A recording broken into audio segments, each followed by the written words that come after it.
সবাই বলে নারী নাকি টাকার জন্য পুরুষকে ছেড়ে যায়, নারী টাকার পাগল, নারী নাকি টাকায় আটকায়। আসলে কি তাই?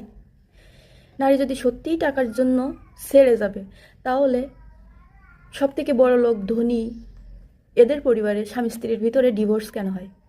প্রবাসী অনেক ভাইদের স্বামী স্ত্রীর মাঝে ডিভোর্স হয়ে যায় কেন হয়? এদের ভিতরে তো টাকার কোনো কমতি থাকে না, এরা তো টাকার দিক থেকে পরিপূর্ণ।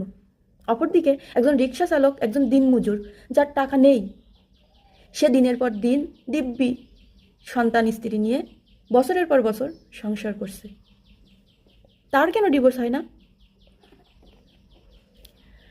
কারণ নারী টাকার জন্য একজন পুরুষকে ছেড়ে যায় না। নারী অল্প ভালোবাসা পেলে হাজার অবহেলা মেনেও স্বামীর সংসারে থেকে যায়।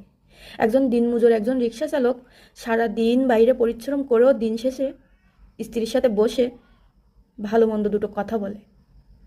কিছু করার আগে স্ত্রীর কাছে ভালো মন্দ শেয়ার করে। ঘরে কিছু না থাকলেও লবণ দিয়ে পান্তা ভাত ভাগ করে খায়। কিন্তু বেশিরভাগ ধনী পরিবারে এটা আপনি লক্ষ্যই করবেন না। তবুও দিন শেষে সবাই বলে নারী টাকার জন্য পুরুষকে ছেড়ে যায়। আসলে নারী টাকার জন্য না, একটু ভালোবাসার জন্য ছেড়ে দেয়, যেটা বেশিরভাগ ধনী পরিবারে